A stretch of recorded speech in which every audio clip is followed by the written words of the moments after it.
I've made him famous by the stories I tell about him, but he was the meanest person I've ever met in my life. And yet he was one of the best disciplers I'd ever met. He knew how to disciple a person. So he was constantly challenging me on fear and things like that. He would tell me every day, he would look at me and say, "You're not gonna make it in this police department. Why don't you just stay home and save us the money?" When I was on my own, I started asking God, is there another way to police than what I know? This person that had been observing me called me. He just said, "I want to meet you right now downtown." And I was like, at 10 o'clock at night? He's like, "It's important, just get down."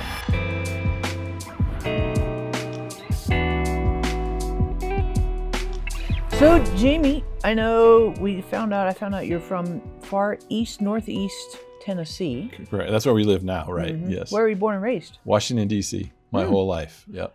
And you did cop work there. That's right. I should say police, law enforcement work. Whatever, lots of words for it. Why did you do that?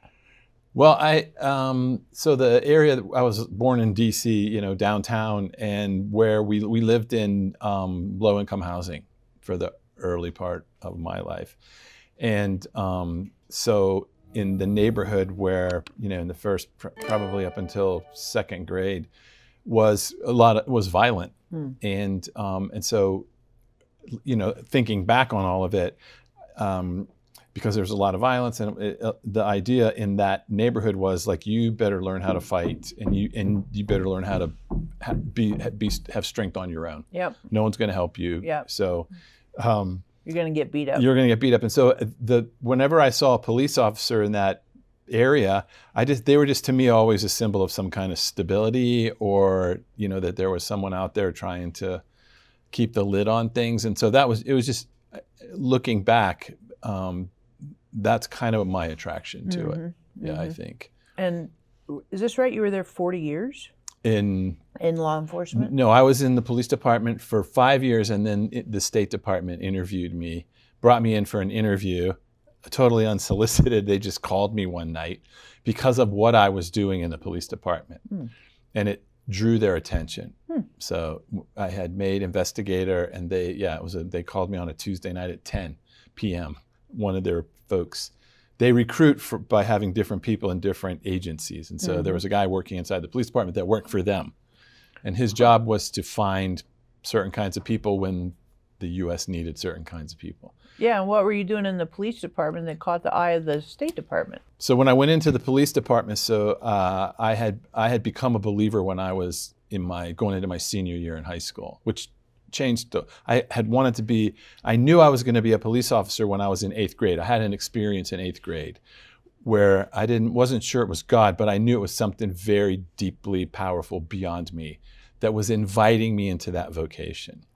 So from age 14, I just knew this is what I'm going to be in my life. And I've never changed my mind. I'm 65, never one day ever questioned what happened that day when I had that revelation, so to speak.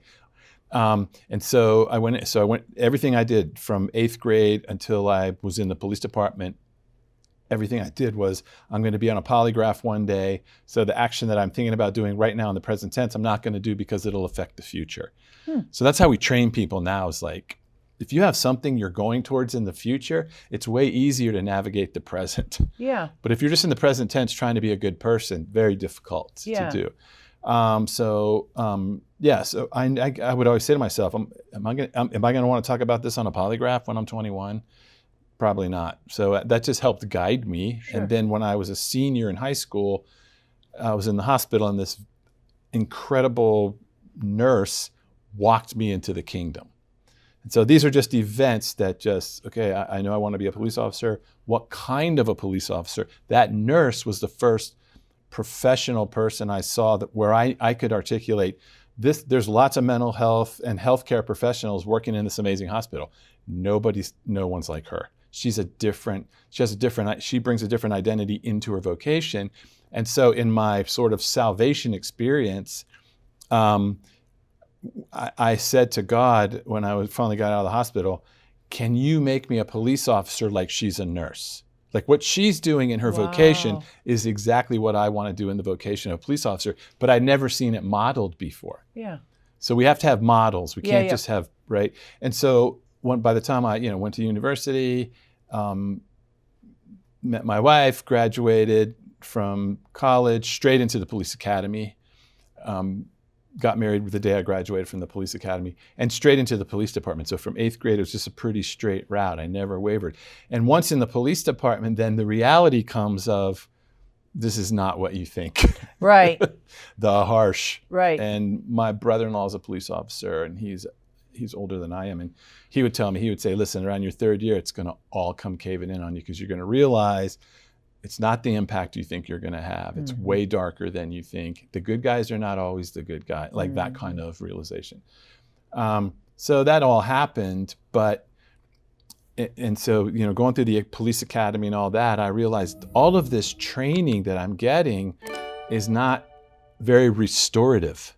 Like, it's basically how to manage conflict and how to be engaged in conflict. Yeah.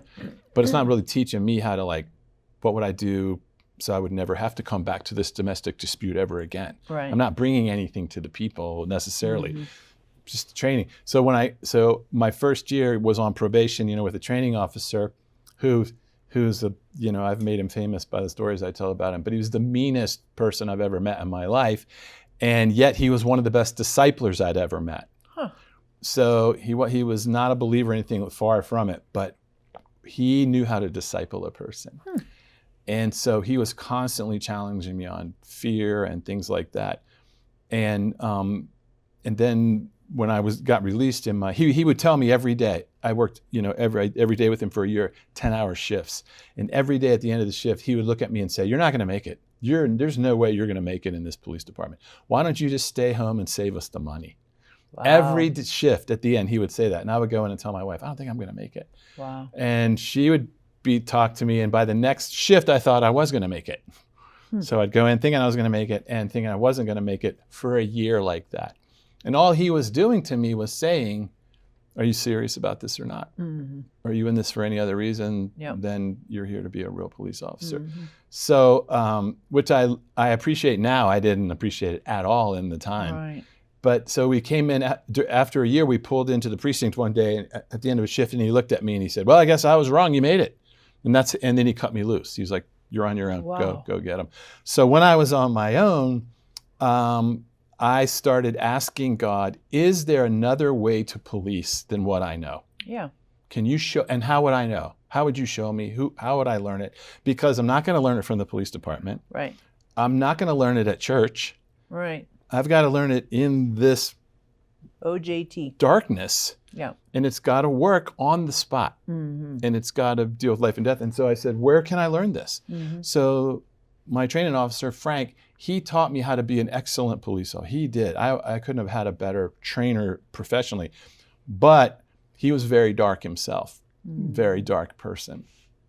And, had an ulcer and all the typical stuff cops have, drinking problems and all that. And so I was asking the Lord, can I go through this and actually become a light in a dark place? But how would I know? So the only thing I knew to do was I would read the Bible like case studies. Because that's how you train in a police department. They give you case studies and what would you do and here's what they did and here's what's wrong. So I started reading the Bible instead of like a religious text, just like case studies in humans. And here's what these guys did in this situation and here's what they did and how. But the key was, for all of them, they could hear from God. Yeah. That was the defining, and if they heard from God, they knew how to, and if they didn't, or they did and said no, so then my question to God was, honestly was, how good of a police officer are you? I mean, I know you're a good religious person, right? But how good are you in this world? Right. And can you speak to police procedure and all that? And so then I just I had a notebook I carried with me all the time, and I would be in situations, and if I knew how to work it, I just did. But there were lots of them where like, there's got to be another way to do this thing or talk to this person. And so I would ask God, can you tell me what to say to this person in a way that I could know right now? Yeah. And if you can, how would I recognize it? And so then I just started training in it and asking him all kinds of questions and keeping notes. And in a scenario, I'd write down, here's, like an idea that just was come from over here. I'd write down, say this. And then I would just try it. So obedience in Hebrew means to hear and respond. That's the word obey. And it's greater than sacrifice.